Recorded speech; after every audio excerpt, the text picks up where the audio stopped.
और कुरान की मिसाल से बोल According to the Shia stance vis-a-vis Ahl-Bayt, there are two claims.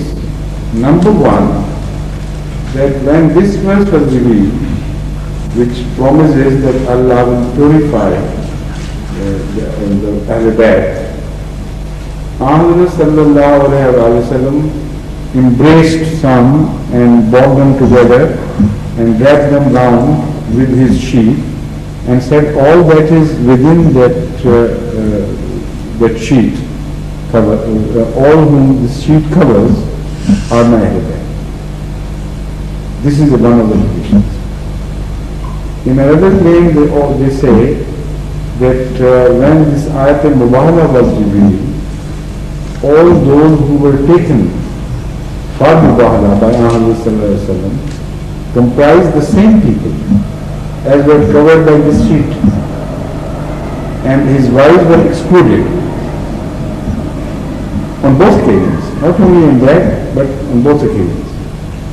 So putting them together, one thing is obvious that if that tradition is, those traditions are taken to be exactly correct and reliable, then at the second occasion of Mubahala, according to Muhammad sallallahu alaihi wasallam's interpretation of the order, only Ahl-Bayt were to be included, because he did not include anyone else.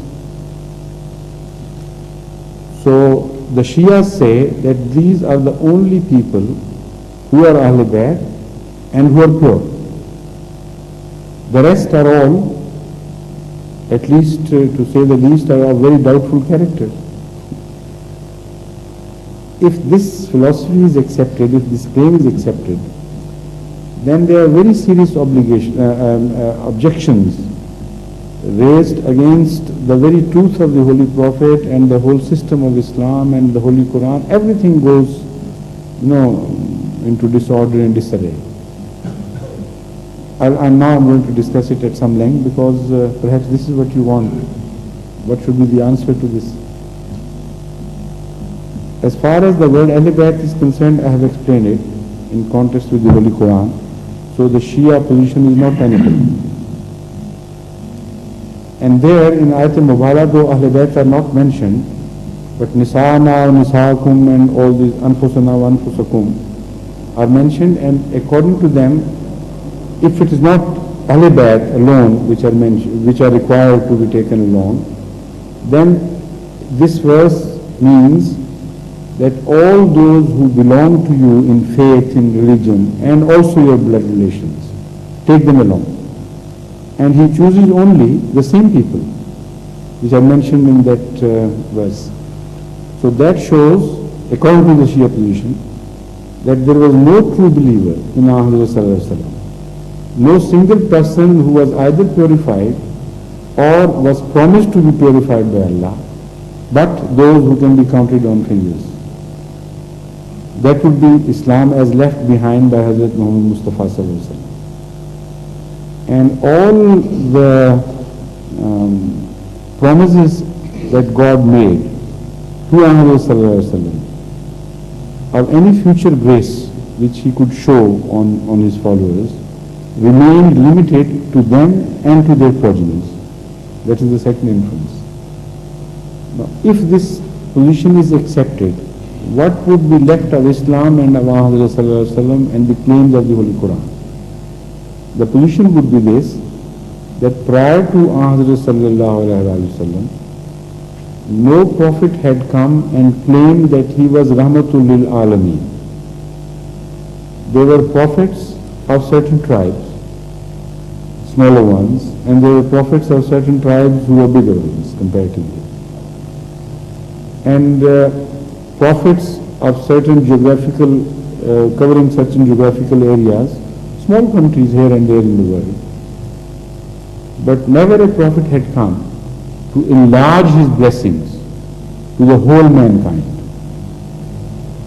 It was for the first time that Muhammad sallallahu alaihi wasallam appeared and claimed that his blessings know no bounds They cannot be limited to any particular race or region. They are open for the entire mankind. So instead of opening up the barriers of tribes and clans and geographical boundaries, what he actually does is that he even deprives his own people, the Arabs as such, the Quraysh as such, and his benefit is further limited and congested only to a few of his own personal family members, not even his wives. All are excluded from his benevolence and his Allah's graces through him. So what sort of claim that is? Rahmatul lil Alameen. He is in fact most stingy in bestowing his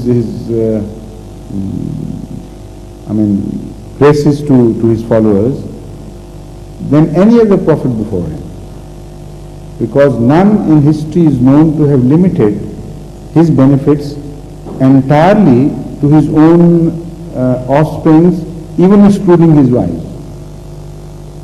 Hazrat Ibrahim, for instance, according to the Christians, are believed to be, at least, of course, they believe that all he left was for just one son and his progeny, but they include his mother at least. Jesus Christ, peace be upon him, included his mother in the flow of benefits spiritual benefits from him to her. And all of the prophets which are mentioned are spoken of as spreading their spiritual benevolence and acts of goodness to all their followers and people. What would be the position of Ahmad sallallahu alaihi wasallam, who, according to the Shiites,